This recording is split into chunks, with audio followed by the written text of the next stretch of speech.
안녕하세요, 여러분. 오늘은 실제 법원 판결문을 통해 이웃 간 담장 분쟁 사건을 쉽게 풀어서 설명해 드리겠습니다. 사건의 등장인물들. 이번 사건의 주인공들을 먼저 소개해 드릴게요.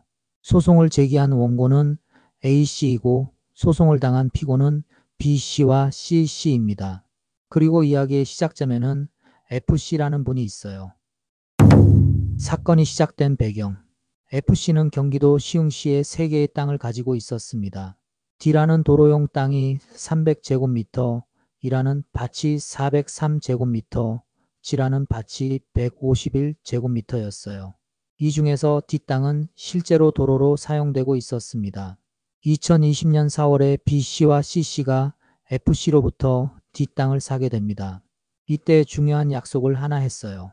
바로 통행방해금지 약정이라는 것인데 쉽게 말해 F씨가 이 길을 계속 다닐 수 있도록 막지 않겠다는 약속이었죠.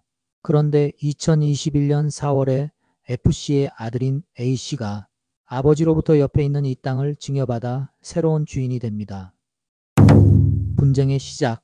문제는 2022년 3월에 시작됐어요. B씨와 C씨가 자신들 땅과 A씨 땅 경계에 철로 된 울타리를 세운 거예요. 높이는 70에서 90cm, 길이는 80에서 100m나 되는 큰 울타리였습니다. A씨의 주장. A씨는 이렇게 주장했어요. B씨와 C씨가 울타리를 세워서 자신이 길을 다니지 못하게 막았고, 그래서 공장 건설 계획이 무산되어 큰 손해를 입었다는 거죠. 구체적으로는 2022년 4월부터 2024년 5월까지 26개월 동안 월 300만원씩 총 7,800만원을 달라고 했어요. 그리고 2024년 6월부터는 울타리를 치울 때까지 매달 300만원씩 계속 달라고 요구했습니다. 법원은 어떻게 판단했을까요? 법원은 3가지 핵심 쟁점을 차례로 살펴봤어요.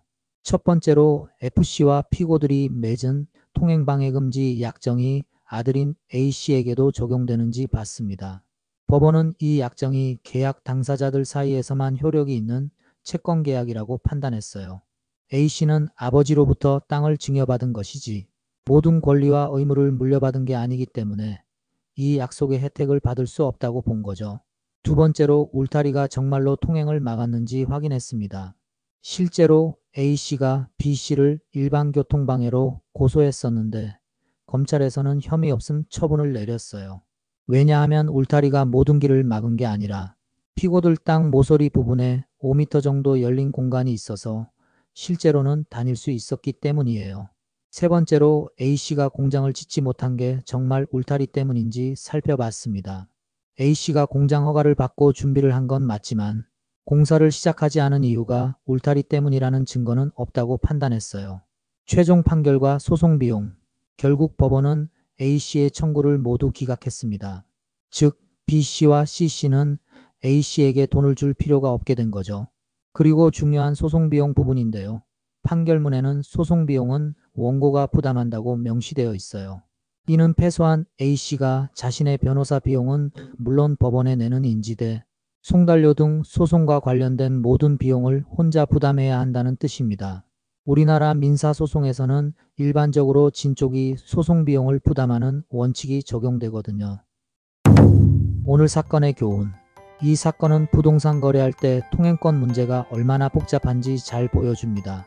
단순한 약속만으로는 나중에 땅 주인이 바뀌었을 때 권리를 보장받기 어렵다는 점, 그리고 손해배상을 받으려면 명확한 증거가 필요하다는 점을 알 수 있어요. 이웃과의 분쟁을 피하려면 처음부터 법적으로 확실한 권리를 만들어두는 것이 중요하다는 교훈을 주는 사례였습니다. 오늘 판결 설명은 여기까지입니다. 시청해주셔서 감사합니다.